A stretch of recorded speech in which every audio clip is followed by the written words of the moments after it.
श्री महाकाल श्री गंगा पार्वती समेत महाकालेश्वर स्वामी वारी शांति कल्याण महोत्सव जुन्नताली ग्रामंलो कार्तीक पौर्णमिनि पुरस्करिंचुकोनि कार्तीक शुद्ध चतुर्दशि नाडु अंटे 4వ తారీఖు మంగళవారం సాయంత్రం 4 గంటల నుంచి కూడా గ్రామంలో కోటి వత్తులతో దీపోత్సవ కార్యక్రమం శివలింగ దీపారాధన కార్యక్రమాన్ని ఏర్పాటు చేయడం జరిగింది. అందులో భాగంగానే 4వ తారీఖు సాయంకాలం మంగళవారం సాయంకాలం 4 గంటల నుంచి కూడా ఆ దీపార్చనకు సంబంధించిన అలంకారం అంతా కూడా ఉంటుంది.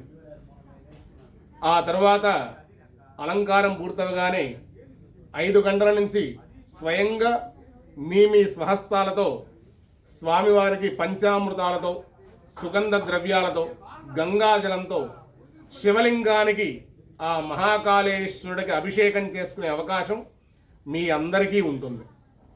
అయితే సాంప్రదాయ వస్త్రాలతో మగవారంతా కూడా పంచ పైన ఉత్తరీయం ఉండాలి. ఆడవారు చీర ధరించి కొప్పు పెట్టుకొని చక్కగా సాంప్రదాయబద్ధంగా అభిషేకం చేసుకోవచ్చు. ఆ తరువాత పౌర్ణమి గడియన సాయంకాలం 7 గంటల నుంచి పౌర్ణమి గడియలు ప్రారంభమవుతాయి కాబట్టి ఆ పౌర్ణమి గడియన అందరూ కూడా దీపారాధన చేసుకొనవచ్చు.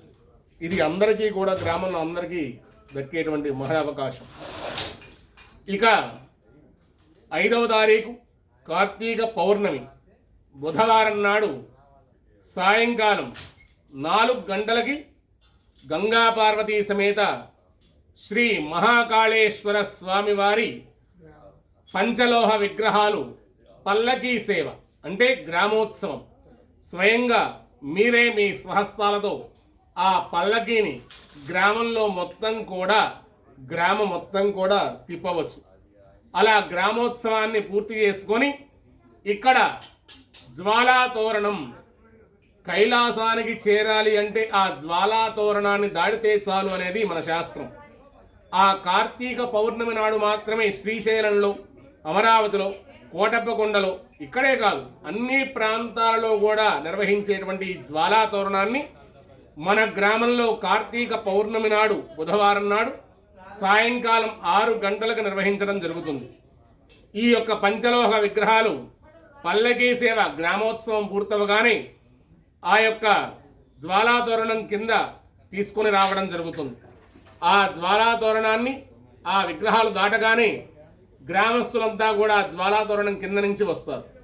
ఇలా జ్వాలా తోరణం పూర్తవుతుంది. ఇక 6 గంటల 30 నిమిషములకు స్వామివారి అమ్మవార్ల శాంతి కళ్యాణ మహోత్సవం నిర్వహించడం జరుగుతుంది. ఇది మన గ్రామంలో మొదటిసారిగా జరిగేటువంటి క్రతువు. ఇంతకుముందు ఎప్పుడూ చేయలేదు. ఇక మీద ఎలా ఉంటుందో మనకు తెలియదు. మన గ్రామంలో ఎవరూ మృత్యువు బారిన పడకుండా ఉండడానికి, వ్యవసాయం అభివృద్ధి విశేషంగా ఉండడానికి, వ్యాపారం అనువుగా నడవడానికి మన గ్రామంలో స్వామివారికి పెట్టిన నామధేయమే మహాకాళేశ్వరుడు.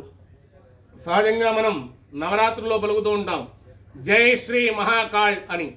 అదే ఇక్కడ స్వామివారికి నామంగా నిర్ణయించబడింది.